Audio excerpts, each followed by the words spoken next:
আর এই বুলেটিনের শুরুতে চলুন আগে একটা ছবি দেখাবো। ছবি দিয়ে বুলেটিনটা শুরু করব। এই ছবি দেখুন, রীতিমতো ঝামেলার একটা ছবি। তো নিশ্চয়ই মনে হচ্ছে ঝামেলার ছবি কেন দেখাচ্ছি।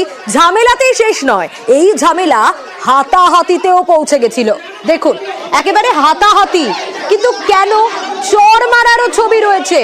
কাকে চর মারা হলো আগে ছবিটা দেখাই, দেখুন।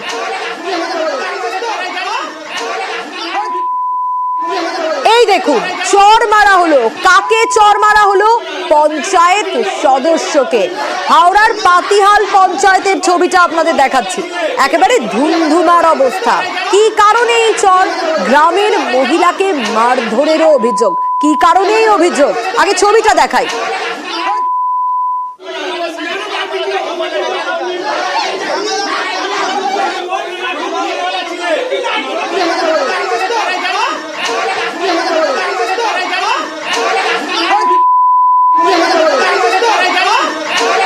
দেবাশিস রয়েছে আমার সঙ্গে, আরো বিস্তারিত জানাতে পারবে। দেবাশিস, এই যে পরিস্থিতি তৈরি হলো, কেন তৈরি হলো? মানে হাতাহাতিতে চলে গেল বিষয়টা। এলাকার সমস্যা নিয়ে তো কথা বলতে গিয়েছিলেন সাধারণ মানুষ। দেখো, এই এলাকার সমস্যা নিয়ে কথা বলতে যাওয়াটাই হয়েছে তাদের কাল। তার কারণ কেন পঞ্চায়েতের সদস্যকে না জানিয়ে প্রধানের কাছে সরাসরি গ্রামবাসীরা গেছে, এটাই মূল কারণ। এবং তার জেরে পঞ্চায়েত সদস্য সুদীপ ঘোষের বিরুদ্ধে অভিযোগ, এক মহিলাকে তার জাত তুলে কথাবার্তা বলা, গালিগালাজ এবং তাকে পঞ্চায়েত থেকে ঘাড় ধাক্কা দিয়ে মারতে মারতে বার করে দেওয়া। এবং তারপরেই কিন্তু ধুমধুমার পরিস্থিতি হয়, যার জেরে কার্যত সেই পঞ্চায়েত সদস্য পঞ্চায়েত অর্থাৎ নিজের অফিসেই প্রধান উপপ্রধানের সামনেই যাকে গ্রামবাসীদের হাতে আক্রান্ত হতে হলো, তাকে চড় মারলেন, মারধর করলেন গ্রামবাসীরা। গ্রামবাসীদের অভিযোগটা কি? যে দীর্ঘদিন ধরে 118 নম্বর বুথ এলাকায়, সেখানকার বাদেবেলিয়া নিজবেলিয়া এলাকায় কোনো রাস্তাঘাট নেই, রাস্তাঘাটের কাজ হচ্ছে না, আলো নেই, জল নেই। এই অভিযোগ বারবার সুদীপ ঘোষ অর্থাৎ পঞ্চায়েতের সদস্য, তাকে জানানো হলেও সে কোনো রকম ভ্রুক্ষেপ করেনি। আশ্বাস দিয়ে তিনি কিন্তু বছরকে সব থেকে বেশি সমস্যার সম্মুখীন তো এলাকাবাসীকেই হতে হয়েছে। তারা কি বলছে দেখি। রাস্তা করে দিচ্ছে না। প্রধানের কাছে এসেছিলাম 2 মাস আগে, ঠিক আছে? রাস্তা দেখতে যাবে বলেছে, একদিকে রাস্তা দেখতে যাবে। রাস্তা কি খুব খারাপ? রাস্তা প্রচুর খারাপ। বাচ্চাগুলো রাস্তা দিয়ে যেতে পারে না। প্রধানকে বলেছি, প্রধান বলেছে যে এখন আমাদের ব্যাংকে পয়সা আসেনি, এখন আমাদের রাস্তা হচ্ছে না। রাস্তা প্রধান এখন পর্যন্ত বলেছে। আবারও দেবাশিসের কাছেই যাব। দেবাশিস, কি ব্যবস্থা নেওয়া হচ্ছে এক্ষেত্রে? এই পঞ্চায়েত সদস্য, তার যে অভিযোগ যে কেন তাকে জানানো হলো না, প্রধানের কাছে চলে গেল, তার মানে তো তিনি এতদিন ধরে কাজ করতে পারছিলেন না। অভিযোগ জানানোর পরেও তো কোনো রকম কাজ হয়নি। একেবারে অভিযোগ জানানো হয়নি। এমনকি পঞ্চায়েত প্রধানের কাছে যখন গ্রামবাসীরা যায়, তখন পঞ্চায়েত প্রধানের দাবি যে এই যে পঞ্চায়েত সদস্য এই ঘটনা অর্থাৎ তাদের গ্রামবাসীদের দাবি নিয়ে প্রধানের সঙ্গে উপপ্রধানের সঙ্গে কোনো আলোচনাই করেননি। অর্থাৎ তারা জানেই না তাদের এই গ্রামের এই অংশের এতটা বেহাল অবস্থা।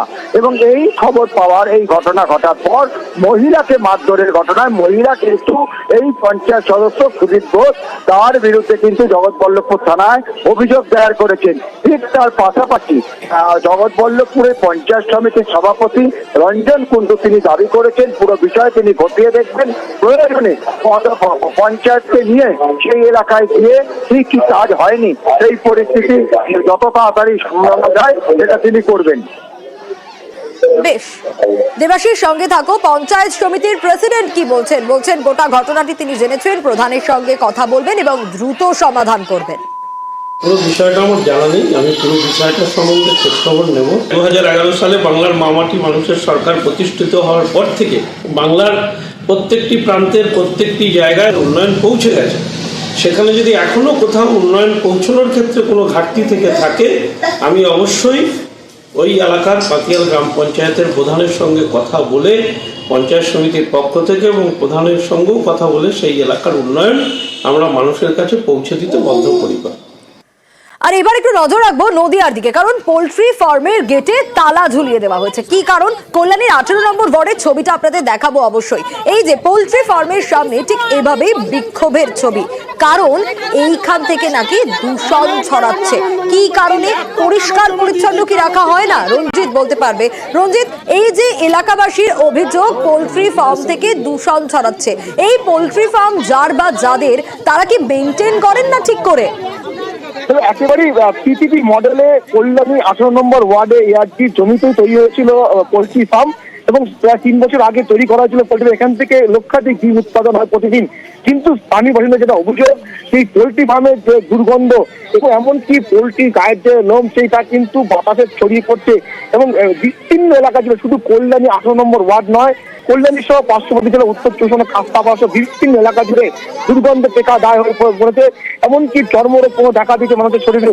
বারবার জানানো সত্ত্বেও কিন্তু কোনো সুরাহা হয়নি, এবং যে দুর্গন্ধ কাটাতে যে মেশিন যন্ত্রপাতি ব্যবহার করা দরকার সেটা কিন্তু ফার্ম কর্তৃপক্ষ করছে না, যা নিয়ে কিন্তু দীর্ঘদিন একটা অভিযোগ ছিল। এবং আজ কিন্তু তালা মেরে তারা বিক্ষোভ দেখে, এবং ঘটনাস্থলে কল্যাণী থানার পুলিশ আসে, যদিও এখনো পর্যন্ত তালা মারা রয়েছে।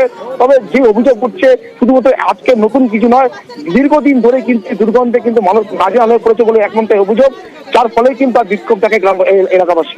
বেশ, বছর 3 আগে এখানে একটা ফার্ম হবে আমরা জানতাম, সেটা জানতাম হচ্ছে ভেড়ার ফার্ম বা ছাগলের ফার্ম। এখানে যে পোল্ট্রি ফার্ম হবে যদি জানতে পারতাম তাহলে প্রথমেই আমরা বন্ধ করে দিতাম এটাকে। পালক উঠছে, ছোট ছোট পালক, যেগুলো শ্বাসে কষ্ট হচ্ছে, তার সাথে সাথে রয়েছে বাচ্চাদের র্যাশেস হচ্ছে। এখন কিন্তু সারা কল্যাণী তথা হালি শহর, কাঁচরাপাড়া সারাউন্ডিং সব জায়গায় ছড়িয়ে যাচ্ছে এই গন্ধ। চিঠি চাপাটি করেছি, এসডিও কে দিয়েছি, চেয়ারম্যানকে দিয়েছি, কিন্তু আজ 1 বছর যাবত হয়ে গেছে, কিন্তু কোনো সুরাহা হয়নি।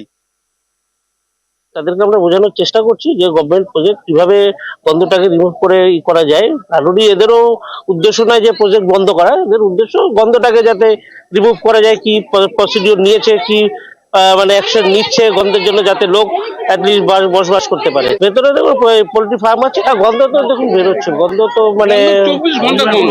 যখনই হয় এখন হাওয়া টাকাটা যায় বন্ধ রেখে তখন দিন। বেরোয় আর কি।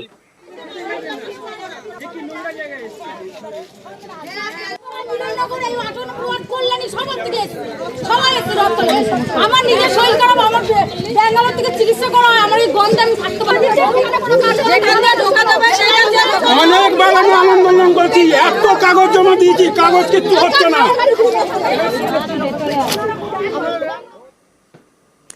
আমরা খবর দেখাই আপনাদের সমস্যা সমাধানের জন্য। কেন এই কথা বলছি? কারণ রবিবার যে খবর আমরা দেখিয়েছিলাম, আগে সেই ছবিটা দেখাই। মেয়াদ উত্তীর্ণ ওষুধ দেওয়ার খবর দেখিয়েছিলাম আমরা, 17ই নভেম্বর দেখিয়েছিলাম এই খবর, এবং মেয়াদ উত্তীর্ণ ওষুধ দেওয়ার খবর দেখানোর পরই উদ্যোগ নেওয়া হয় পুরসভার তরফ থেকে। আমাদের খবরের জেরেই, নিউজ 18 বাংলার খবরের জেরেই মেয়াদ উত্তীর্ণ ওষুধ দেওয়ার কারণে শোকজ করা হলো। মেদিনীপুর পুরসভার 5 কর্মীকে শোকজ করা হলো। শোভন জানাতে পারবে আরো বিস্তারিত। শোভন, আমরা দেখিয়েছিলাম রবিবারই এই খবর, এবং সাধারণ মানুষের জন্যই এই খবর আমরা দেখাই, সমাধানের জন্য দ্রুত তৎপর হয় পুরসভা। আজ মঙ্গলবার শোকজ করা হলো তাদের, কি ব্যবস্থা নেওয়া হলো? একেবারে দেখো সোনিয়া, গত রবিবার আমরা এই খবর সম্প্রচার করেছিলাম, নিউজ 18 বাংলার পর্দায় এই খবর সম্প্রচার হয়েছিল, যেখানে এক ব্যক্তি অভিযোগ করেছিল মেদিনীপুর পৌরসভার স্বাস্থ্য বিভাগের বিরুদ্ধে যে মেয়াদ উত্তীর্ণ ওষুধ তাকে দেওয়া হয়েছে। এবং সেই খবর সম্প্রচারের পরে কিন্তু নড়ে চড়ে বসে পৌর প্রশাসন, এবং পৌরসভার পৌরপ্রধান ইতিমধ্যে রবিবারই জানিয়েছিল যে এই বিষয় নিয়ে একটি তদন্ত কমিটি গঠন করা হয়েছে, এবং সেই তদন্ত কমিটি আগামী 3 দিনের মধ্যে কিন্তু খতিয়ে দেখে ব্যবস্থা নেবে। এবং সেই মতো কিন্তু গতকাল অর্থাৎ সোমবারই একটি বিজ্ঞপ্তি জারি করে পৌরসভার তরফ থেকে জানানো হয় যে পৌরসভার স্বাস্থ্য বিভাগের 5 কর্মীকে শোকজ করা হলো, এবং আগামী 3 দিনের মধ্যে তাদের কারণ দর্শানোর নোটিশ দেওয়া হয়েছে। কি কারণে তারা মেয়াদ উত্তীর্ণ ওষুধ দিল, এবং কেনই বা তারা মেয়াদ উত্তীর্ণ ওষুধ এক ব্যক্তিকে দিল, সেই বিষয়ে জানতে চেয়ে কিন্তু ইতিমধ্যে নোটিশ করা হয়েছে পৌরসভার স্বাস্থ্য বিভাগের 5 কর্মীকে। সোনিয়া, আমি মাননীয় জেলা শাসকের সাথে দেখা করে পুরো ঘটনাটা গোচরে আনি। পরে আমরা মেদিনীপুর পুরসভায় এসে আমাদের যে তদন্ত কমিটি করে দেওয়া হয়েছিল, সেই তদন্ত কমিটি 3 দিনের মধ্যে রিপোর্ট দেবেন, এবং সেই মর্মে 5 জনকে শোকজ করা হলো। ডাক্তারবাবু, health officer, pharmacist, sister nurse এবং যিনি ওষুধ দিয়েছেন তাদের সবাইকেই আমরা 3 দিনের মধ্যে শোকজ করে তার উত্তর দিতে, না হলে আইনমাফিক ব্যবস্থা নেওয়া হবে।